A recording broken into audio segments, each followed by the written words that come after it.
Trabalhar com pesquisa e memória sempre é um desafio muito grande. O Projeto Celebra é um acervo que contém informações e registros biográficos, imagens, vídeos e textos de artistas brasileiros. O prêmio dado pelo edital Cultura Presente nas Redes possibilitou a construção e estruturação do site, incluindo a identidade visual e design, além do registro do domínio e hospedagem pelo prazo de 10 anos. O site ainda conta com recursos de acessibilidade para pessoas com baixa visão e Libras. O projeto Celebra também contou com o apoio de outros parceiros. Um deles foi o MUCAB, Museu de História e Cultura Afro-Brasileira, e da Associação Amigos José Bonifácio, a AJOB. A partir destas parcerias, a equipe do Projeto Celebra iniciou a segunda fase do projeto, que é a parte de pesquisa de conteúdo. Quem fala um pouco mais sobre o conteúdo e a pesquisa de acervo é a museóloga do MUCAB, Thalita Dester. A principal importância, a gente tem muito isso, né? Que falam que o brasileiro é um povo sem memória, e principalmente quando você fala de memória e da cultura afro-brasileira. Até porque as pessoas entendem que a cultura afro-brasileira, ela começa com a vinda, né? Das pessoas escravizadas de África para cá. E não é, as nossas origens, elas vêm muito antes disso. E durante a época, mesmo antes de ser MUCAB, esse espaço, ele já era um espaço muito importante de resistência da cultura afro-brasileira.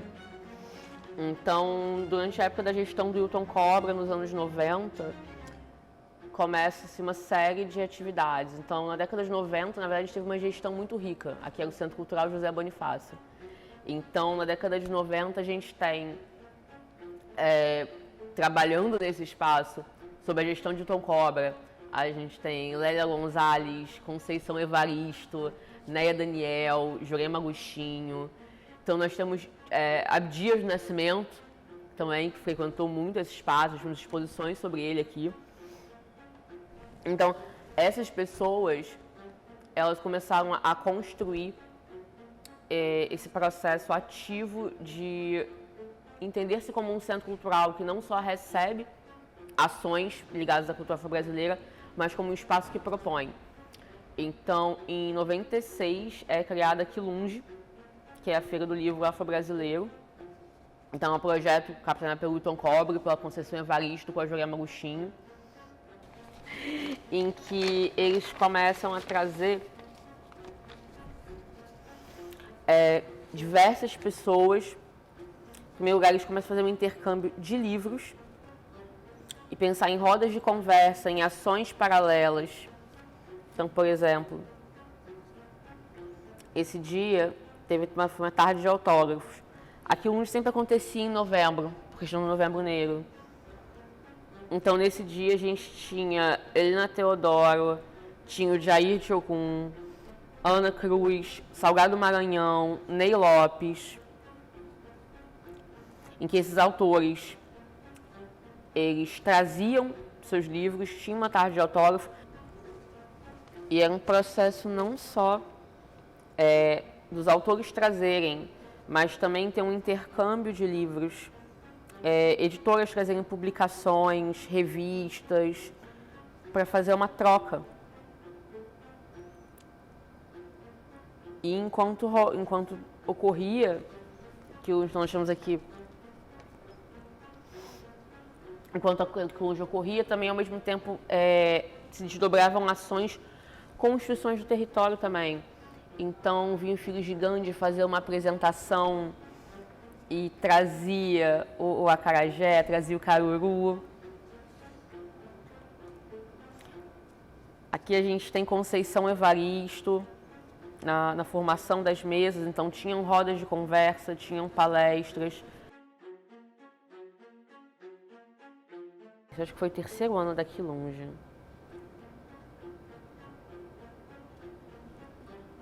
Hilton Cobra. E ao mesmo tempo também a proposta era sempre trazer as crianças de escolas públicas para essa feira do livro, para essas trocas, e fornecer também diversas outras atividades em paralelo. Então, várias atividades culturais. Pensar-se a valorização de um acervo institucional é muito importante para a gente falar da memória e da história deste local. Então, além disso, o MUCAB ele também é um museu de território. Ele é um museu de território localizado num dos lugares de memória desse território. Aqui na Pequena África são 15 lugares de memória que compõem esse museu a céu aberto, esse museu de território que é o MUCAB. E o quarto lugar de memória é a Escola José Bonifácio. Então, valorizar essa história, essa memória, são diversas camadas de histórias e de memórias que a gente tem que preservar. E principalmente aqui, a gente contar a história do que foi esse espaço e falar sobre as resistências que ocorreram aqui, os eventos que ocorreram aqui. Então, por exemplo, a gente tinha a lenda Quilunge. Também nessa época da gestão do Hilton Cobra, começou a ser realizado todo ano um evento chamado Refletindo 13 de Maio. O Refletindo 13 de Maio tinha como objetivo o reconhecimento e a valorização dos nossos mais velhos. Então, de pessoas já importantes da cultura afro-brasileira, principalmente lideranças comunitárias, pessoas que não têm um reconhecimento, nunca tiveram uma valorização. Então, a proposta aqui era convidar essas pessoas que realizavam ações importantes para a cultura afro-brasileira, para as nossas lutas, nossas resistências. Foto é linda. E essas lideranças, elas eram chamadas ao palco. Essa foto também é muito bonita. É uma parte de um projeto que eu ainda tenho de... Olha, segura na mão. É parte de um projeto que eu ainda tenho de conseguir identificar todas essas pessoas para a gente realmente poder ter uma documentação completa, né? Um processo de pesquisa sobre quem eram essas pessoas, quais foram as atividades desenvolvidas. E lotava o auditório, né? E principalmente também a questão de valorização do território.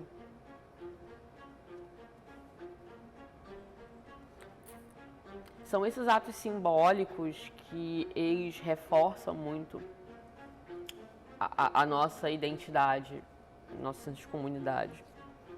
E sempre tinha apresentação musical.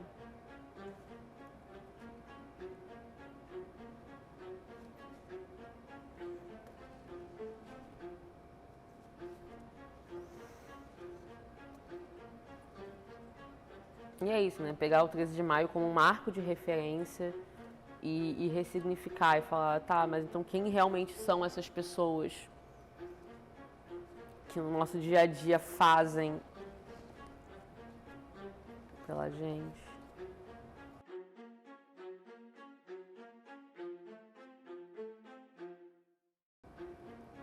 Esse é no bar daqui, que atualmente é o Bar Zequete. Que sempre tinha parceria.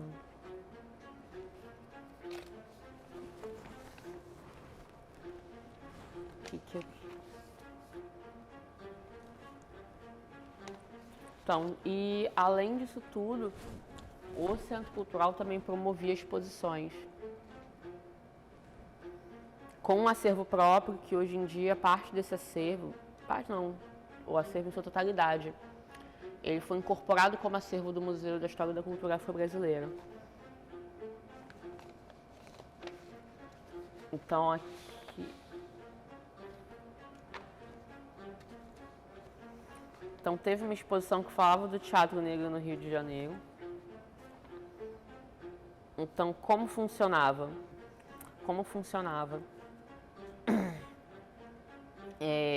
As fotos, a maior parte das fotos do Arquivo Municipal. O Centro Cultural José Bonifácio solicitava a reprodução dessas fotos e criava essas placas, né? Eles faziam ampliações dessas fotos e sempre não é Daniel que fazia. E eles criavam essas placas para construir as exposições. Então, essa foto, por exemplo, é do espetáculo Sortilégio, com Abdias Nascimento, Heloísa Ertan, Léa Garcia. Essa aqui é de Imperador Jones. Imperador Jones, com Abdias Nascimento, Agnaldo Camargo, que inclusive são personalidades que dão nome às salas desse espaço. Então, a proposta sempre é criar essas exposições, essas placas, essas imagens. Boa parte ainda está aqui no espaço.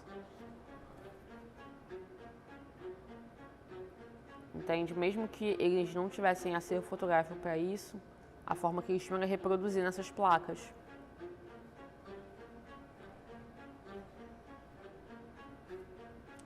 Então, cada um dos espaços, eles criavam salas. Essa aqui era a Companhia Brasiliana, porque não houve só o Teatro Experimental do Negro, nós vimos diversas outras companhias, a Companhia Black e Preto, diversas companhias que fizeram história no Teatro Negro.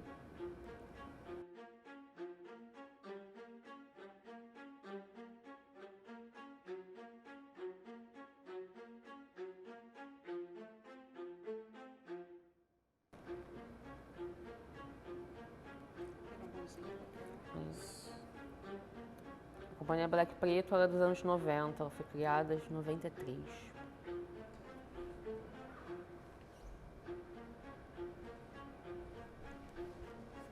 Também reproduz Zeni Pereira, Léa Garcia.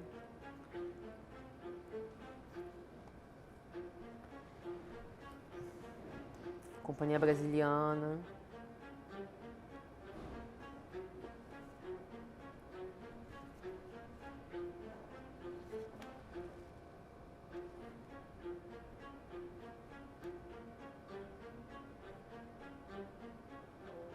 Léa Garcia Abdias, Milton Santos,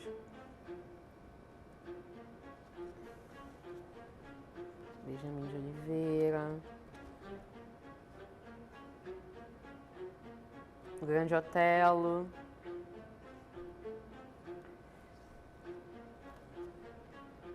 nós tínhamos um grande acervo fotográfico de Ruth de Souza, o Noites Negras, que era a companhia Carmen Luz. Se olhar essa foto aqui, essa reprodução é na varanda do Mocabe. Mas, por exemplo, Noites Negras, vocês veem que é só uma foto que eles fixavam na parede. No final, ela foi fixada numa placa de MDF. E, por coincidência, foi a primeira peça que eu restaurei quando eu vim parar aqui. Então, na verdade, essa imagem que vocês veem, essa reprodução,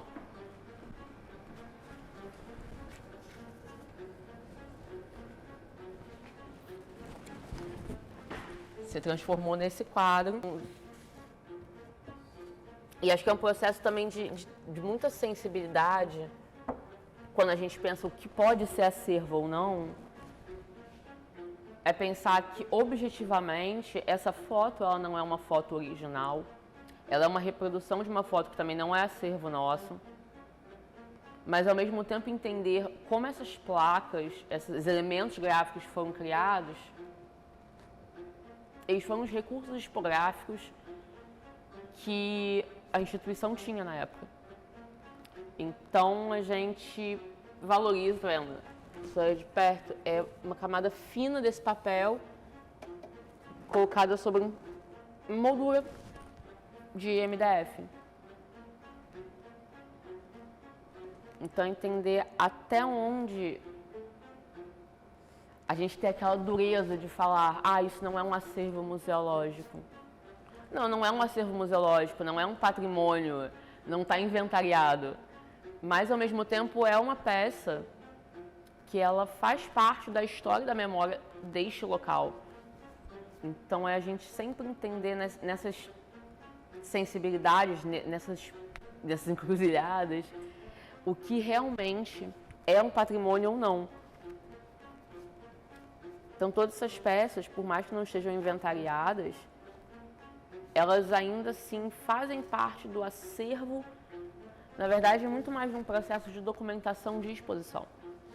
Que documentação de exposição também é um processo muito válido dentro da museologia.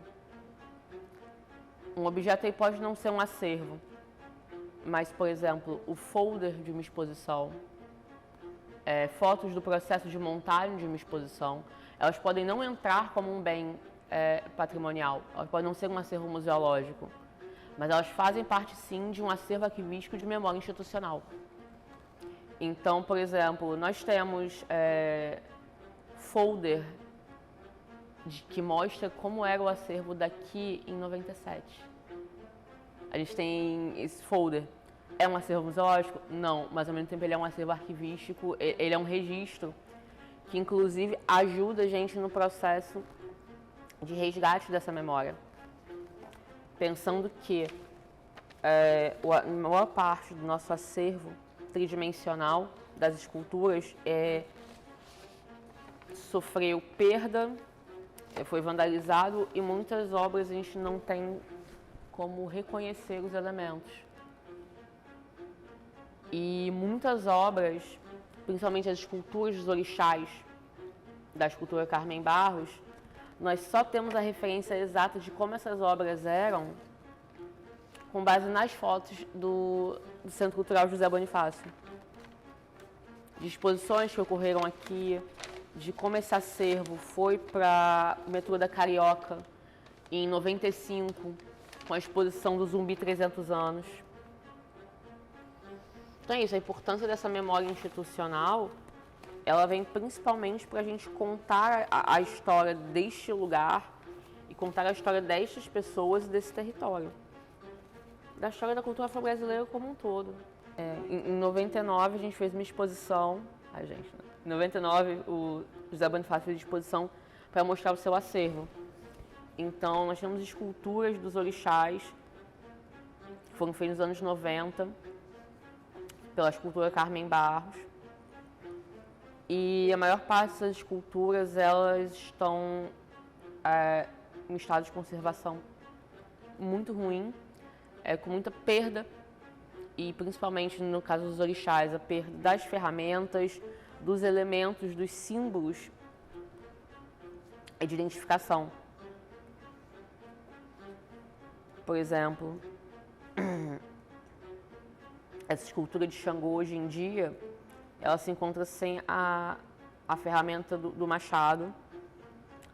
O ofá de Oxóssi também ele está quebrado nos dois braços. Então, são elementos importantíssimos que a gente só consegue, hoje em dia, ter uma noção de como eram essas esculturas por fotos.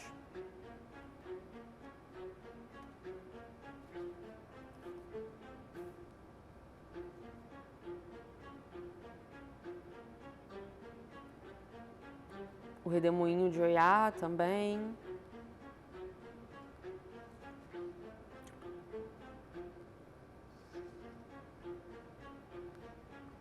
Parte das obras do nosso acervo, Heitor dos Prazeres, Alcimar.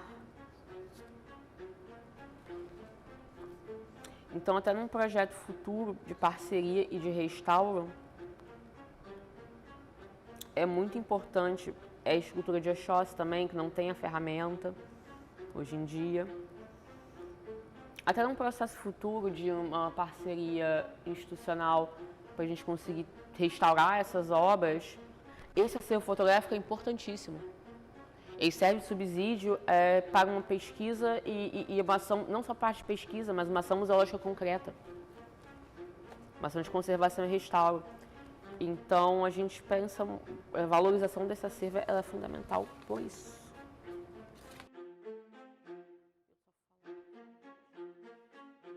O projeto Celebra tem uma importância grande no contexto atual porque fomenta uma área pouco explorada, que é a valorização da memória de artistas das mais variadas cenas, como o teatro, o cinema, a poesia, a música. A ideia é celebrar essas pessoas que contribuíram e continuam contribuindo para as artes. Nesta primeira fase do projeto, a equipe de curadoria escolheu 6 homenageados para celebrar sua carreira e sua contribuição para a cultura. Importante ressaltar que este é um vídeo do processo da construção inicial do site do Projeto Celebra, e o conteúdo oficial do projeto está em processo de produção durante o ano de 2023 e 2024, realizando a pesquisa de conteúdo e entrevistas com cada um dos artistas celebrados. A seguir, vocês irão ver um pouco do processo de pesquisa de conteúdo de cada um dos homenageados.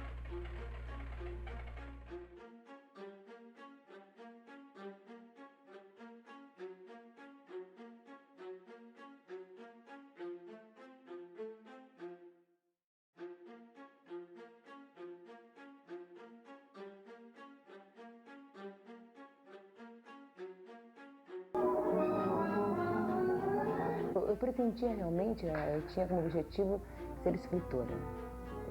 Desde criança eu tinha um monte de poesias, historinhas assim, que eu escrevia. Desde a escola primária eu passava uma parte do tempo assim escrevendo coisas, né? E o meu sonho era ser escritora. Mas o Abdias, na época ele estava o Teatro Movimento estava em plena atividade, né? E ele insistia para que eu seguisse essa carreira de atriz. Eu não queria, eu tinha horror. Para ele que não tinha nada a ver com atriz, meu sonho era ser escritora. E dava os maiores chiliques dentro de casa. Eu gritava, não! Assim, bem dramática. Então ele disse, lembra como você tem a vida artística, assim, com você, não sei o quê. E ele acabou me convencendo, né? E eu estreiei num espetáculo que ele fez, que se titulava Rapsódia Negra, né? Eu estreiei dançando com a Mercedes Batista e recitando o Navio Negreiro de Castro Alves, entre outras coisas que compõem o espetáculo, né? E depois eu acho que gostei. Gostei realmente. E é como se diz realmente, né? Teatro é uma cachaça. E pisar as tábuas, assim, eles falam no teatro, na fazendo série, e a gente acaba realmente gostando, né? E estou aí. Já se vão já 30 e poucos anos.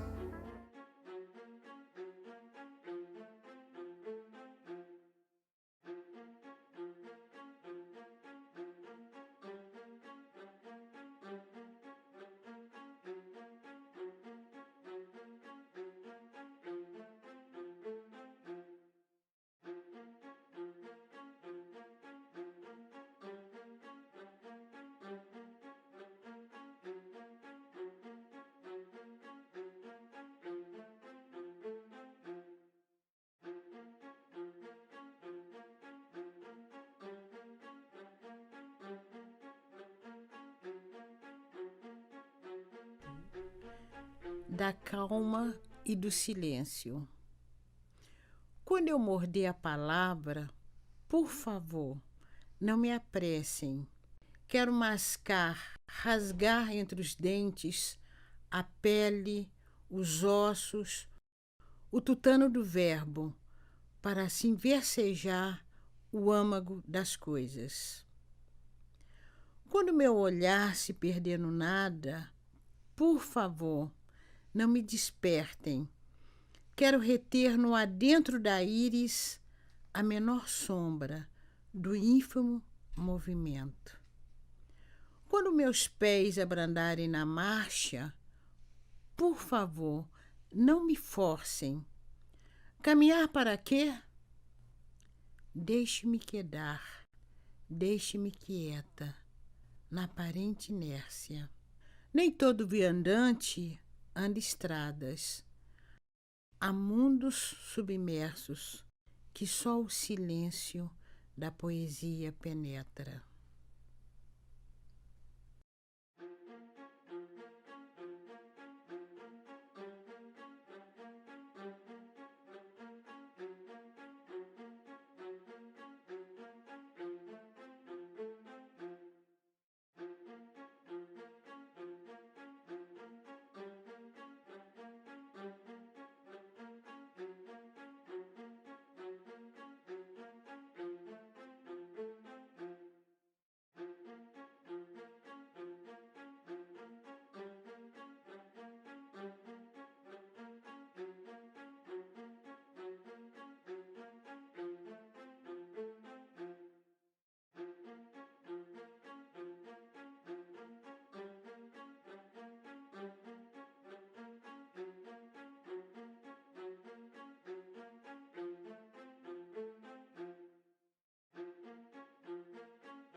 Eu sou Hilton Cobra, sou um bocado de coisa, produtor, dizem que eu sou diretor de teatro, não sou. Eu sou um bocado de coisa, gestor, mas essencialmente ator, é do ator que eu atuo na vida. Fui diretor do Centro Cultural José Bonifácio de maio de 93 até, se a memória não me falha, fevereiro de 2001. 8 anos de trabalho.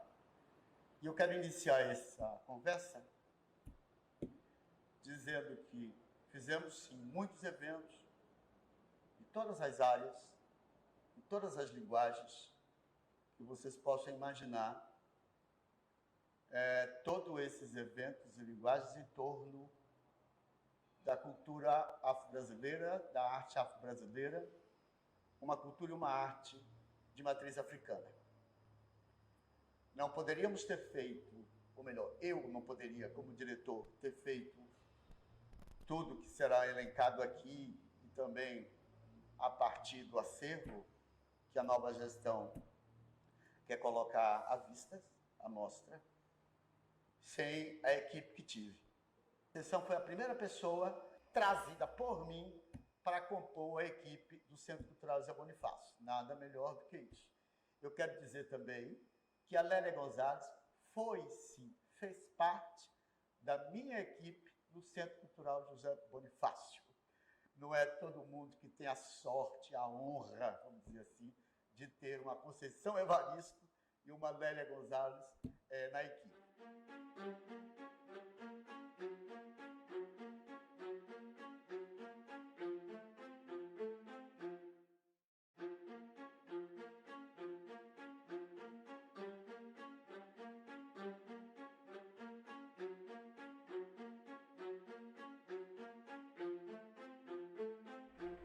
Pesquisar artistas consagrados é um trabalho que leva tempo, leitura e pesquisa em diversos meios e veículos.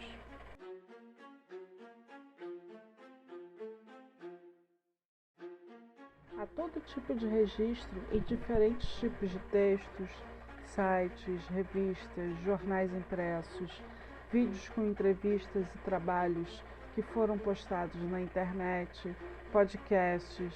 Antes de qualquer publicação oficial, é necessário analisar a maior quantidade de conteúdo disponível no momento sobre o homenageado para que se possa realizar um conteúdo original sobre o artista.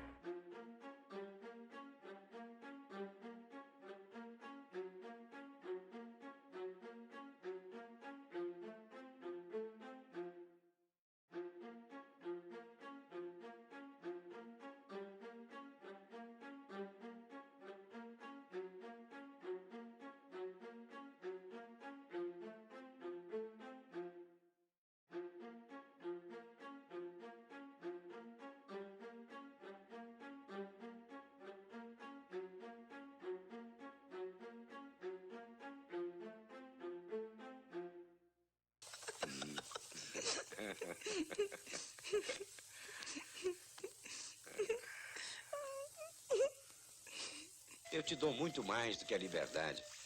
Eu te dou tudo que os diamantes do Tijuco podem comprar. Mas se gostasse de mim de verdade, me dava uma carta de alforria. E correr o risco de você me deixar? Eu não. Quem ama mesmo de verdade tem que correr todo o risco. Está bem. Zezé Mota foi aplaudida de pé e longamente pela plateia que lotava o Teatro Ipanema na noite de estreia de seu show no Rio.